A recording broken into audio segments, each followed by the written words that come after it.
আচ্ছা, একবার কল্পনা করো তো তোমার মোবাইল ফোনটা চুরি হয়ে গেল আর সেই মোবাইলটা এমন এক মানুষের কাছে পড়লো যে তোমার ক্যামেরা, গ্যালারি সহ সবকিছুর অ্যাক্সেস পেয়ে যায়। তুমি কি করো, কোথায় কোন পাসওয়ার্ড দাও, এভরিথিং। তার মানে তো বুঝতেই পারছো তোমার পুরো লাইফটাকে হেল্প করার জন্য একটা মোবাইল ফোনই যথেষ্ট।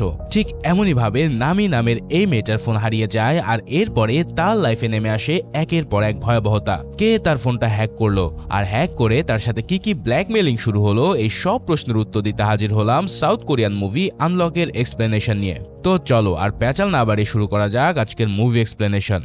মুভি শুরু হয় মুভির প্রধান চরিত্র নামিকে দিয়ে। নামি খুবই একটা প্রাণবন্ত মেয়ে আর সে জীবনটাকে খুব এনজয় করতে পছন্দ করে। তার জীবনে সে নিজেকে অনেক সুখী মনে করে। নামির বাবার একটা ক্যাফে আছে যেখানে সে মাঝে মাঝে তার বাবাকে সাহায্য করতে যায়, কারণ দুর্ঘটনাবশত এক দুর্ঘটনায় তার মা এই পৃথিবী থেকে বিদায় নিয়েছে। নামির প্রতিদিনকার জীবন বেশ সুন্দরভাবে গোছানো, যেখানে সে প্রতিদিন সকালে তার ফোনের অ্যালার্মে ঘুম থেকে ওঠে। আমরা চাইলে তাকে ফোন অ্যাডিক্টেডও বলতে পারি, কারণ সে তার ফোন ছাড়া এক মুহূর্তও থাকতে পারে না। একদিন পার্টি থেকে বাড়ি ফেরার সময় যখন নামি বাসে করে যাচ্ছিল তখনই তার চোখ লেগে যায় এবং সেই সময়টা সে বুঝতেও পারেনি যে তার ফোনটা বাসেই পড়ে গেছে। এরপর যখন তার স্টপ আসে তখন সে সেখান থেকে নেমে পড়ে আর তাড়াহুড়োতে তার মোবাইলটা সে ওখানে ভুলে রেখে নেমে যায়। এই ঘটনার পর সে সরাসরি বাড়ি চলে যায় এবং দেখানো হয় যে এক অচেনা লোক বাস থেকে সেই মেয়েটার ফোন তুলে নিয়েছে। এর পরের সিনে দেখা যায় ছেলেটা নিজের বাড়িতে নামির ফোন নিয়ে বসে আছে। পরের দিন নামি তার বাড়িতে গভীর ঘুমে আচ্ছন্ন ছিল। তার বান্ধবী সেখানে আসে এবং তাকে ঘুম থেকে জাগায়। এই সময় নামের মনে পড়ে যায় যে আসলে তার ফোনটা গায়েব হয়ে গেছে। আতঙ্কিত হয়ে সে তার ঘরের প্রতিটা কোণায় সেটাকে খুঁজতে শুরু করে, কিন্তু এত খোঁজাখুঁজির পরেও সে তার কোনো হদিসই পায় না। এরপর নিজের ফোন ট্র্যাক করার জন্য সে তার নিজের নাম্বারে কল করে এবং এই সময়টায় ফোন ধরে একটা মেয়ে। আসলে সেটা সেই ছেলেই ছিল যে তার ফোন তুলে রেখেছে, কিন্তু সে একটা অ্যাপের মাধ্যমে মেইলি কণ্ঠ ব্যবহার করে যাতে সে নামিকে পুরোপুরি তার ফাঁদে ফেলতে পারে। সে নামিকে বলে যে সে তার ফোনটা বাসে পড়ে থাকতে দেখেছে এবং সে এবার ফোনটা ফেরত দিতে চায়। এবার নামি তাকে ক্যাফের লোকেশন দিয়ে বলে যে যদি সম্ভব হয় তবে সে যেন তার ফোনটা সেখানে নিয়ে আসে। এই কথা শোনার পর সেই ছেলেটা ক্যাফেতে দেখা করার জন্য রাজি হয়। এবার ফোন ডিসকানেক্ট হওয়ার পর সে নামের ফোন আনলক করার চেষ্টা করে, কিন্তু অনেকবার চেষ্টা করার পরেও সে সেটাকে আনলক করতে পারে না। তাই এই কারণে দেখা যায় রাগে সে ফোনটাকেই ভেঙে ফেলেছে। ঠিক এখান থেকে গল্পের দৃশ্যটা পাল্টে একটা ক্রাইম সিনের দিকে যায়, যেখানে পুলিশের ডিপার্টমেন্ট জঙ্গলে একটা মেয়ের মৃতদেহ খুঁজে পেয়েছে, কিন্তু ভারী বৃষ্টির কারণে সেখানকার সমস্ত প্রমাণ ধুয়ে যায়, যার কারণে তারা অপরাধীকে শনাক্ত করতে পারে না। তবে এই কেসের তদন্তকারী অফিসার ডিটেকটিভ জি ম্যান কিছু প্রমাণের ভিত্তিতে জানতে পেরেছে যে এই খুন সম্ভবত তার নিজের ছেলেই করেছে এবং তার নিজের ছেলে আর কেউই নয় বরং এই সেই অপরিচিত ছেলে জুন। জুনের বাবার নাম ডিটেকটিভ জি ম্যান। তারা বুঝতে পারে কারণ জুন আগে থেকে একজন খুনি। এখন প্রশ্ন হতে পারে যে জুন কিভাবে মার্ডার করেছে। আসলে অনেক দিন ধরে কিছু মেয়ে নিখোঁজ রয়েছে। আজ যে লাশটা পাওয়া গেছে তার আশেপাশে এমন কিছু প্রমাণ মিলে গেছে যেটা ইঙ্গিত করে যে তার ছেলে জুনই হয়তো এখানে হত্যাকাণ্ড চালিয়েছে। এইখানে যেই খুনটা হয়েছে সেই জায়গাতে আগে ডিটেকটিভ জি ম্যান ও তার ছেলে একসঙ্গে একটা গাছ লাগিয়েছিল, আর লাশের পাশে যে ফার্টিলাইজার বা গাছের খাবার পাওয়া গেছে সেটা তার নিজের ছেলেরই ছিল। তাই এই সব দেখে মনে হচ্ছিল যে ছেলেটা হয়তো নিজ থেকেই সব প্রমাণ রেখে গেছে, যেটা সাধারণত কোনো খুনি করে না। তাই জিম্যান ভাবে যে 7 বছর আগে তার ছেলে যখন বাড়ি ছেড়ে চলে যায় তখন সে এমন ছিল না। সে যে কোনো মানুষের জান নিতে পারে এটা তার কল্পনায়ও আসে না। হয়তো সে বোকা হতে পারে, কিন্তু খুনি না এটা সে মনে প্রাণে বিশ্বাস করে। যাই হোক, ডিটেকটিভ জিম্যানের সহকর্মী কিম তখন বলে যে হয়তো খারাপ লোকদের সাথে জড়িয়ে পড়েছে, তাই খুনটা সে না করলেও হয়তো ওদের কেউই করেছে। এবার জিমান তখন ভাবে হতে পারে এমন কিছু। এরপর দেখা যায় নামি তার বাবার ক্যাফেতে তাকে সাহায্য করছিল, আর ঠিক সেই সময় জুন নামিকে ফের কল করে এবং আবারও একটা মেইলি কণ্ঠে কথা বলা শুরু করে। এবার সে বলতে থাকে যে তার ভুলবশত ফোনটা নিচে পড়ে যেয়ে তার ডিসপ্লে ভেঙে গেছে, আর এই ডিসপ্লে ভেঙে যাওয়ার কারণে সে সেটাকে একটা রিপেয়ার শপে দিয়ে এসেছে। তাই এবার জুন তাকে সেই রিপেয়ার শপের ঠিকানা দেয় এবং সেখানে গিয়ে তার ফোনটা নিয়ে আসতে বলে। এছাড়াও সে জানায় যে যেহেতু তার কাছ থেকে ফোনটা ভেঙে গেছে তাই সে এর বিল ইতিমধ্যে দিয়েও দিয়েছে। এই সব কিছু শোনার পর নামি সেই ঠিকানা ধরে চলে যায় ফোন রিপেয়ারিং শপে। এবার সেখানে গিয়ে সে একটা মাস্ক এবং ক্যাপ পরা ছেলেকে দেখতে পায়। আসলে এই ছেলেটাই ছিল জুন, যে নিজের ফেস ঢেকে নামির সাথে কথা বলতে শুরু করে। সে নামিকে জানায় যে তোমার ফোনটা যেহেতু ভেঙে গেছে তাই এখন এটাকে ঠিক করতে গেলে তোমার পাসওয়ার্ডটা প্রয়োজন। এছাড়াও তুমি এই ফর্ম ফিল আপ করে যাবতীয় সবকিছু আমাকে ডিটেলস দাও। এই সব শোনার পর নামি একটু বেখেয়াল ভাবে তার ফোনের পাসওয়ার্ডটা দিয়ে দেয়। আর এই পাসওয়ার্ডটা পাওয়া মাত্রই জুন সেটাকে আনলক করে তার মোবাইলের ভিতরে একটা স্পাইওয়্যার ইনস্টল করে দেয়। এই স্পাইওয়্যার এতটাই শক্তিশালী ছিল যে যেটার মাধ্যমে জুন চাইলে যে কোনো কিছু তার ফোনে করতে পারত। যেমন জুন চাইলে যে কোনো সময় তার ফোনের ক্যামেরা অন করে দেখতে পারত যে সে কি করছে। এছাড়াও তার সকল মেসেজ, গ্যালারি ইত্যাদি সবকিছুতেই তার পূর্ণাঙ্গ নিয়ন্ত্রণ ছিল। তার মানে তো বুঝতে পারছো, এক স্পাইওয়্যার দিয়ে পুরো মোবাইলটাকে সে হ্যাক করে ফেলতে পারে। আর অন্যদিকে নামি তো কিছুই টের পায়নি যে তার মোবাইল ফোনের সাথে কি হয়ে গেল। তাই ফোন সারা হয়ে গেলে নামি সোজা তার বাসায় চলে আসে। আর অন্যদিকে জুন তার ফোনের ক্যামেরা থেকে প্রতিনিয়ত তার উপরে নজর রাখতে শুরু করে।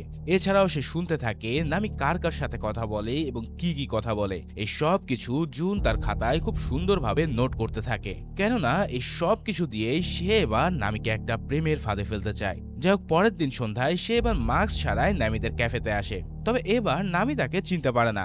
যখন তার সাথে দেখা করেছিল তখন তার মাস্ক ও ক্যাপ পরা ছিল। সে নামির কাছে তার ক্যাফের একটা স্পেশাল ড্রিঙ্কস চায়, যা নামির বাবা শুধু তার জন্যই বানাতো। এখন এই ড্রিঙ্কসটা চাওয়ার মানেটা হলো নামি গতকাল তার বাবার কাছে এই ড্রিঙ্কসটা চেয়েছে। এবং এছাড়াও জুন দেখতে পেয়েছে যে নামি পাবজি খেলতে খুব পছন্দ করে, যার কারণে নামি নিজের পছন্দ করা ড্রিঙ্কস হঠাৎ কেউ অর্ডার করেছে দেখে সে বেশ ইমপ্রেসড হয়। এছাড়াও ড্রিঙ্কস দিতে আসার সময় সে দেখতে পায় যে জুন বসে বসে পাবজি খেলছে। এটা দেখে তো সে আরো বেশি ইন্টারেস্ট হয়ে পড়ে। আরে, আমার ভাইব ম্যাচ করার মতন ঠিকই কোনো একটা মানুষ আছে। যাই হোক, এই সব কিছু দেখে নামি মোটামুটি ইন্টারেস্টেড হয় জুনের সাথে কথা বলার জন্য। আর এভাবেই জুন তাকে এমন এমন সব কথা বলে যেগুলো নামি মনে মনে ভাবতো কিংবা ফোনে কখনো না কখনো তা প্রকাশ করেছিল, যার কারণে তাদের মধ্যে বেশ একটা ভালো আন্ডারস্ট্যান্ডিং হয় এবং তাদের সম্পর্কেও বন্ধুত্ব গড়ায়। যাই হোক, পরের দিন সকালে নামির অফিসের জন্য দেরি হয়ে যায়, যেখানে জুন জানতে পারে যে নামি একটা অ্যাডভার্টাইজমেন্ট কোম্পানিতে চাকরি করে।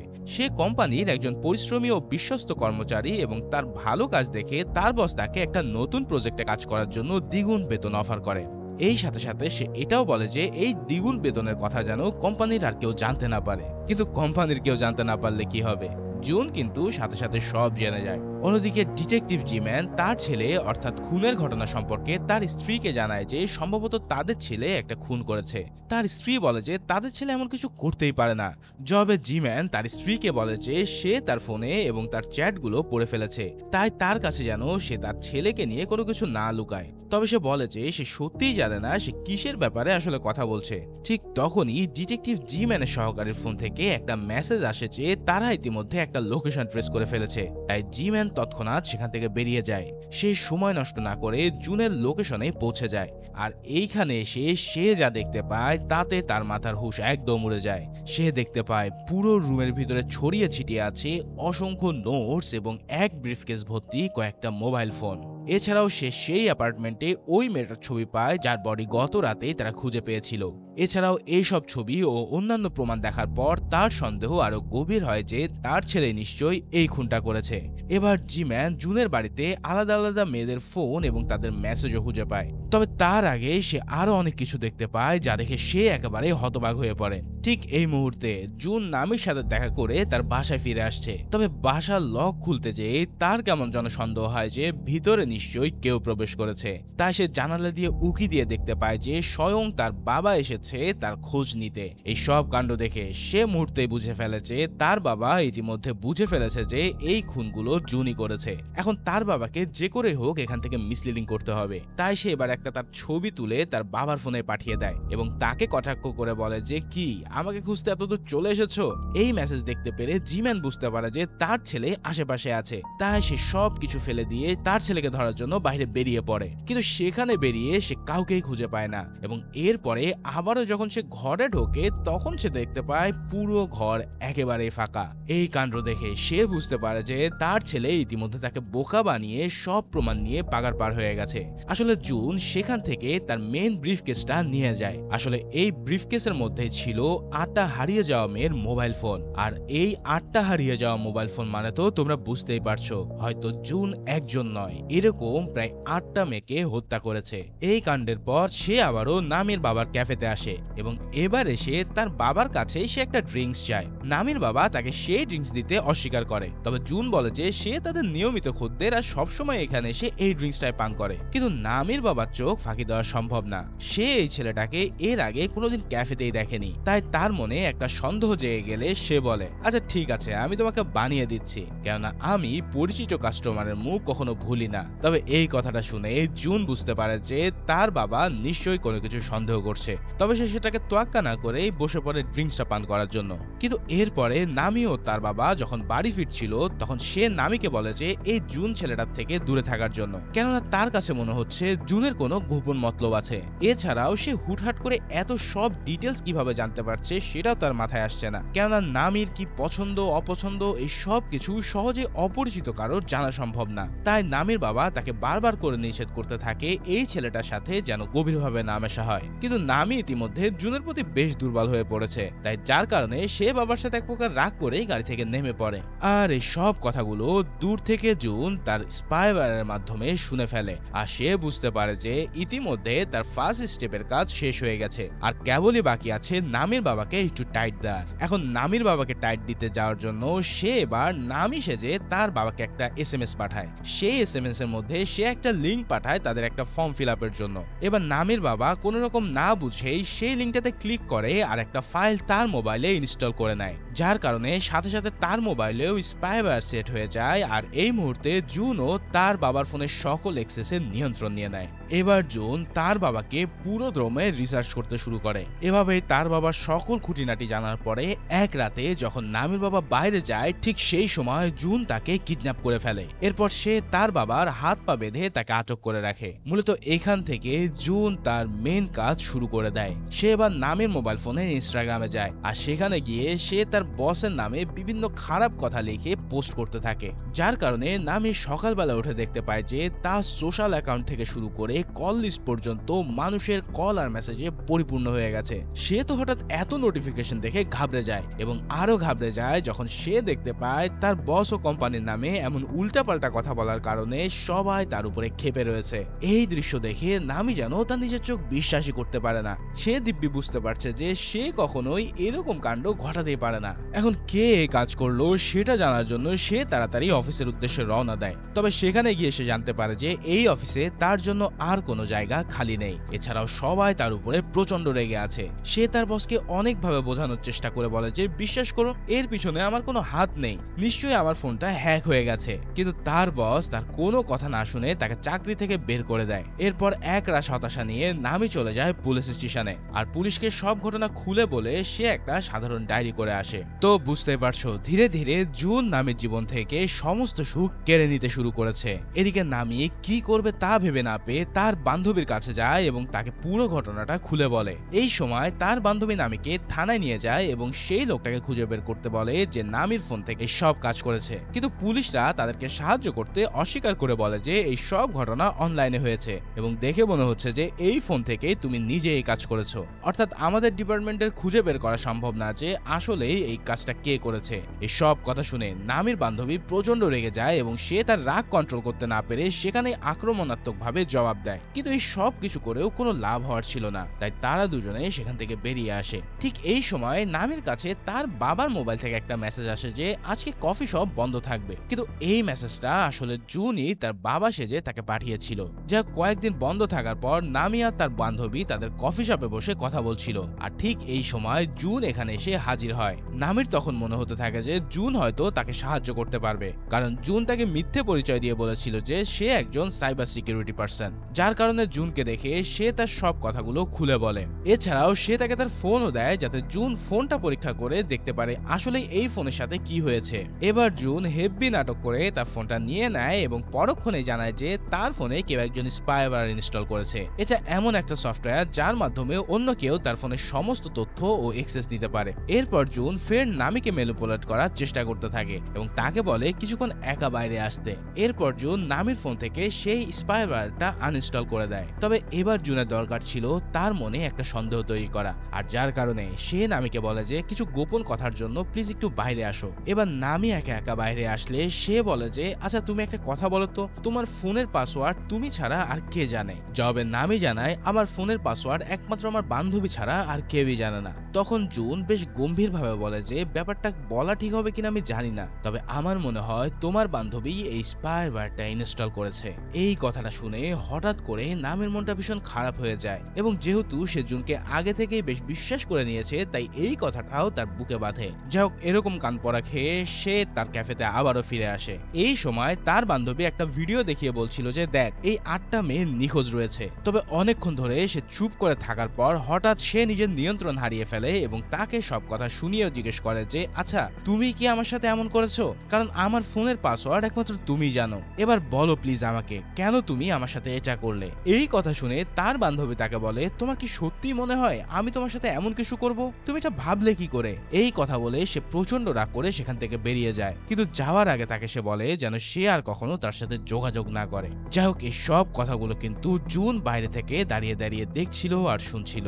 এবার নামি বাড়ি ফিরে এসে তার বান্ধবীর কথা ভাবতে শুরু করে, এবং সে তাদের পুরাতন ভিডিওগুলো দেখে ভাবতে থাকে যে না, হয়তো আমার এভাবে তাকে কথা বলা উচিত হয়নি। কে জানে, হয়তো সত্যি সে সব কোনো কিছু করেনি। তাই হতাশ মনে সে এবার কান্না করতে করতে নিজের উপরের ক্ষোভ ঝাড়তে সে তার ফোনটাকে মাটিতে ছুঁড়ে মারে, আর এই কারণে এবার তার ফোনের স্ক্রিনটা আবারও ভেঙে বন্ধ হয়ে যায়। অন্যদিকে ডিটেকটিভ জি-ম্যান জঙ্গলে ইতিমধ্যে 8টা মৃতদেহ পেয়ে যায়, আর এই মৃতদেহগুলো নিয়ে সে প্রচন্ড চিন্তায় ছিল, কেননা ইতিমধ্যে তার ধারণা হয়ে গেছে যে জুনই এই 8টা মেয়েকে হত্যা করেছে, কেননা তার ব্রিফকেসে এই সেম 8টা মেয়েরই মোবাইল ফোন পাওয়া যায়। এখন তাকে যদি দ্রুত ধরা না যায় তাহলে সে আরো কতজনকে শিকার করবে তার কোনো ইয়াত্তা নেই।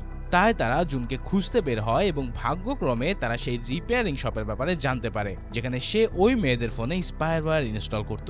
তারা সেখানে তদন্ত করতে পৌঁছে যায়, যেখানে তারা 8 জন কাস্টমারের নাম এবং অন্যান্য ব্যক্তিগত বিবরণ সহ 8টা ফোন খুঁজে পায়। এই 8 জনই সেই ব্যক্তি যাদের মৃতদেহ পাহাড় থেকে পাওয়া গিয়েছিল। তবে এই মুহূর্তে জিমেন দেখতে পায় যে এখানে মোট 9টা ফর্ম আছে।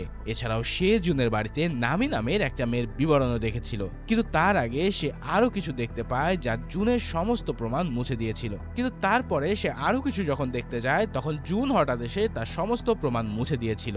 এই সব কিছু দেখে জিমেনের সহকারী তাকে বলে যে এখনো দেরি হয়নি, তারা চাইলেই নামিকে এখনো বাঁচাতে পারে। তবে ভাগ্য ভালো থাকার কারণে নামি তখন আবার সেই রিপেয়ার শপে গিয়েছিল তার ফোনটা মেরামত করতে, আর এখানে এসে সে দেখতে পায় যে পুরো শপটাকে পুলিশ ঘিরে ধরেছে। এরপর নামি যা জানতে পারে তাতে তার মাথার হুঁশ একদম উড়ে যায়। সে এখান থেকে পুলিশের কাছ থেকে জানতে পারে যে জুন নামের যেই ছেলেটা তাকে সাহায্য করছে মূলত সেই তার ফোনে স্পাইওয়্যার সেট করে দিয়েছিল। এছাড়াও এই সাইকো ছেলেটা ইতিমধ্যে 8টা খুন করেছে এবং তার পরবর্তী শিকার ছিল সে নিজেই। এই সব কথা শোনার পর নামি প্রতিজ্ঞা নেয় যে যেভাবেই হোক সে জুনকে দেখে ছাড়বে, কারণ এই সাইকোর জন্য সে তার বান্ধবীর সাথে সম্পর্ক হারিয়েছে। এছাড়াও তার ড্রিম জবটাও সে খুইয়েছে শুধুমাত্র এই জুনের কারণে। তাই সে অফিসারকে বলে আমি তার সাথে দেখা করার জন্য তাকে আমার ক্যাফেতে ডাকবো, আর এই সময় আপনারা দুজন সেখানে এসে তাকে ধরে নেবেন। এছাড়াও তার যেন সন্দেহ না হয় সেই জন্য আমি এই স্পাইওয়্যার ফোনটাই ইউজ করব। এই সব কথা শুনে জিম্যানের আইডিয়াটা পছন্দ হয় এবং তারা সেই প্ল্যান অনুসরণ করার সিদ্ধান্ত নেয়। এখন ঠিক এই সময়টাতে নামির মোবাইল ফোন অফ ছিল বিধায় জুন কিন্তু তার কোনো প্ল্যানের কথাই শুনতে পারেনি, আর এইখানে জুন মূলত ফেসে যায়। যাই হোক, নামি জুনকে মেসেজ করে তার ক্যাফেতে ডাকে। এবার জিম্যান ও তার সহকারীরা ক্যাফের বাইরে লুকিয়েছিল, কিন্তু জুন এত সহজে তাদের হাতে ধরা দেওয়ার পাত্র ছিল না। তাই সে তার চুল কেটে ফেলে এবং তার চশমা বাড়িতে রেখে নামির সাথে সে দেখা করতে যায়। এরপর সে যখন গাড়ি থেকে নেমে ক্যাফের দিকে আগায় তখন ডিটেকটিভ জিম্যান ও তার সহকারী তাকে ধরে ফেলে, কিন্তু তার নতুন চেহারার কারণে তারা তাকে চিনতে পারে না। অন্যদিকে জুন তাদের উপরে রেগে গিয়ে বলতে থাকে যে আমি তোমাদের নামে রিপোর্ট করব, তোমরা পুলিশ হলে কি আমাকে বিরক্ত করবে? এখন এই ছেলেটা জুন না হওয়ার কারণে তারা দুজনেই তার কাছে ক্ষমা চায়। তখন তারা বুঝতে পারে যে সম্ভবত জুন তার প্ল্যানের ব্যাপারে জেনে গেছে, আর এর জন্যই সে এখানে আসেনি। এবার তাদের কাছে পুলিশ স্টেশন থেকে একটা ফোন আসে এবং তারা জানতে পারে তাদের বস জানতে পেরেছে যে 8টা মেয়েকে যে মেরেছে সে হচ্ছে জিম্যানেরই সন্তান, আর এই কারণে তাকে এই কেস থেকে তারা সরিয়ে দেয়। কিন্তু জিম্যান জানতো যে জুন কতটা বিপজ্জনক হতে পারে, তাই সে মনে মনে স্থির করে যে জুনকে সে নিজেই ধরবে। যার ফলে সে এবার নামিকেও এই বলে দেয় যে সে যেন ঘরে একা না থাকে আর তার বাবার বাড়িতে চলে যায়। এসব কথা শোনার পর নামি এবার তার ফোন থেকে তার সিম ও মেমোরি কার্ডটা বের করে অন্য একটা ফোনে লাগিয়ে দেয় আর ইফেক্টেড মোবাইলটা সে ছুঁড়ে ফেলে দেয়। যাই হোক, জিম্যান তাকে তার বাবা বাড়ি পর্যন্ত পৌঁছে দিতে যায়, আর সেখানে যাওয়ার আগে সে নামিকে তার কার্ড দিয়ে বলে যে যদি তার কোনো দরকার হয় তবে যেন সে তাকে ফোন করে। এবার নামি তার বাবার ঘরের ঘরের ভিতরে চলে আসলে সেখানে সে দেখতে পায় তার বাবা আরামে ঘুমোচ্ছে, তাই সে তাকে বিরক্ত না করে নিজের ঘরে গিয়ে শুয়ে পড়ে। এবার তার কাছে জুনের মেসেজ আসে, যেখানে সে তাকে বলে যে আজ একটা কাজে ব্যস্ত থাকার কারণে সে তার সাথে ক্যাফেতে দেখা করতে আসতে পারেনি। নামি তার এই মেসেজটা দেখার সাথে সাথে তৎক্ষণাৎ তাকে ফোন করলে সে দেখতে পায় যে উপরতলা থেকে ফোনের রিংটোন বাজছে। এই দৃশ্য দেখে সে ধরতে পারে যে জুন হয়তো তার উপরতলাতেই আছে, তাই সে তাড়াতাড়ি তার বাবাকে দেখতে যায়, কিন্তু তার বাবাকে সে ওই জায়গাতে গিয়ে আর খুঁজে পায় না। তাই সে ঘাবড়ে গিয়ে ডিটেকটিভ জি-ম্যানের ফোনে কল করে, কিন্তু জুন এতটাই চালাক ছিল যে সে আগে থেকে এই ফোনটাকেও হ্যাক করে নিয়েছিল, যার ফলে সে যখন হলের দিকে যেতে থাকে তখন জুন তার জন্য আগে থেকেই অপেক্ষা করছিল। নামি তাকে তার বাবার ব্যাপারে জিজ্ঞেস করে বলে যে তুমি তার সাথে কি করেছো। জবাবে জুন তাকে তার বাবার একটা ভিডিও দেখায়, যেখানে তিনি অজ্ঞান, তার হাত পা বাঁধা আর তার গলায় একটা ছুরি ধরা। সেটা দেখে নামি প্রচন্ড ভয় পেয়ে যায় আর জুনকে বলে যে তুমি যা বলবে আমি তাই করতে রাজি, শুধু প্লিজ আমার বাবাকে ছেড়ে দাও। এবার জুন তাকে মেসেজ করতে বলে যে সে যেন ডিটেকটিভকে মেসেজ করে জানায় সে একদমই ঠিক আছে আর তাদের চিন্তা করার কোনো দরকার নেই। এবার সে তার বাবাকে একদম বেঁধে রেখে বাথটবের পানি চালু করে দেয়, যার ফলে তার বাবা সেখানে ডুবতে শুরু করে। এছাড়াও সে নামের মুখে টেপ লাগিয়ে তাকেও সেই বাথটবে ডুবিয়ে দেয়। এরপর জুন তার সমস্ত শিকারের মতো নামিরও একটা শেষ ছবি তোলে এবং বাথরুমের দরজা বন্ধ করে দিয়ে সেখান থেকে বেরিয়ে আসে। কিন্তু যেই না সে বাইরে বেরিয়ে আসে ঠিক সেই সময় সে মাটিতে একটা কার্ড পড়ে থাকতে দেখে, আর এই কার্ডে ডিটেকটিভ জি-ম্যান নামিকে লিখেছিল যে যদি তুমি বিপদে পড়ো তাহলে তবে শুধু আমাকে কল করো, কোনো মেসেজ নয়। এই কথা শুনে জুন বুঝতে পারে যে সে ফেসে গেছে, কারণ নামি জুনকে মেসেজ করেছিল, কল করেনি। আর ঠিক সেই সময় বাইরে থেকে কিছু লোকের আওয়াজ সে শুনতে পেরে বুঝতে পারে যে ইতিমধ্যে তার বাপ তাকে ধরার জন্য চলে এসেছে। এর কয়েক সেকেন্ডের মধ্যে জি-ম্যান ও তার সহকারীরা ঘরের ভিতরে ঢোকে তাকে অ্যারেস্ট করার জন্য, কিন্তু জুন বেশ চালাক ছিল বিধায় সে ডিটেকটিভের উপরে লোহার রড দিয়ে আঘাত করে বসে। কিন্তু এবার তারা প্রস্তুতি নিয়ে এসেছিল বিধায় খুব সহজেই সে জুনকে অ্যারেস্ট করে ফেলতে সক্ষম হয় এবং এরপরে তার মুখে একের পর এক ঘুষি মারতে থাকে। যাই হোক, এরপরে ডিটেকটিভ নামি এবং তার বাবাকে বাইরে বের করে আনে এবং এই যাত্রায় তারা দুজনে বেঁচে গেলেও নামির বাবা তখন অজ্ঞান ছিল। এবার ডিটেকটিভ জুনের ব্যাগ চেক করা শুরু করে, আর এখান থেকেই আমরা এই গল্পের সবচেয়ে বড় টুইস্ট দেখতে পাই। ডিটেকটিভ জি-ম্যান তার ব্যাগ থেকে তার ছেলের ফোন খুঁজে পায় এবং সে জানতে পারে যে আসলে তার ছেলে জুন অনেক আগে মারা গেছে, আর এই যে লোকটা নিজেকে জুন বলে পরিচয় দিচ্ছে সে আসলে একজন সিরিয়াল কিলার, যার প্রথম শিকার ছিল তার ছেলে জুনই। মূলত সে প্রথমে জুনকে হত্যা করে এবং তারপর তার পরিচয় চুরি করে নিয়ে সে জুন সেজে সবাইকে হত্যা করতে থাকে। মূলত জুন ছিল একটা ভালো ছেলে যে তার বাবা মার কাছে বারবার ফিরে যেতে চেয়েছিল, কিন্তু এই সাইকো তাকে হত্যা করে তার পুরো আইডেন্টিটি কেড়ে নেয়। এবার নিজের ছেলের মৃত্যুর খবর শুনে ডিটেকটিভ জি-ম্যান সেই কিলারকে বন্দুক দিয়ে মারতে যাচ্ছিল, কিন্তু কিলার তাকে বলে যদি তুমি আমাকে মেরে ফেলো তবে তোমার স্ত্রীর সাথে জুন সেজে কে কথা বলবে। এই কথা শুনে সে তাকে আর মারতে পারে না, কিন্তু নামি পিছন থেকে এসে ডিটেকটিভ জি-ম্যানের হাত থেকে বন্দুকটা ছিনিয়ে নেয় আর সে জুনকে ওখানেই গুলি করে শেষ করে ফেলে। যাই হোক, এরপরে নামির বাবারও জ্ঞান ফেরে এবং তাদের দুজনকে সুস্থ অবস্থায় অ্যাম্বুলেন্সে করে হসপিটালে পাঠানো হয়। এই সিরিয়াল কিলারের ব্যাপারে এবার সকলেই জানতে পারে, কারণ এই পুরো ঘটনা সোশ্যাল মিডিয়াতে ভাইরাল হতে শুরু করেছিল। এবার আমাদেরকে এই ঘটনার কিছু সময়ের একটা দৃশ্য দেখানো হয়, যেখানে নামি ও তার বাবা একদম ঠিক হয়ে গেছে। নামি তার ক্যাফেতে তার বাবা ও তার বান্ধবীকে সাহায্য করছে, কিন্তু এখানে দেখা যায় যে তার নজর এক অচেনা লোকের উপর পড়েছে যে দূর থেকে তাদের ভিডিও করছিল। নামি দূর থেকে দাঁড়িয়ে সবকিছু দেখে এবং তার কাছে সবকিছু অদ্ভুত লাগছিল, আর এই সাসপেন্সের সাথেই এই গল্পটা এখানেই শেষ হয়ে যায়। তো ভিডিওটা কেমন লেগেছে তা অবশ্যই আমাকে জানিও, আর সেই সাথে সাথে নতুন ভিডিও দেখার জন্য চ্যানেলটা সাবস্ক্রাইব করে রেখো। দেখা হচ্ছে পরের কোনো ভিডিওতে, সে পর্যন্ত আল্লাহ হাফেজ।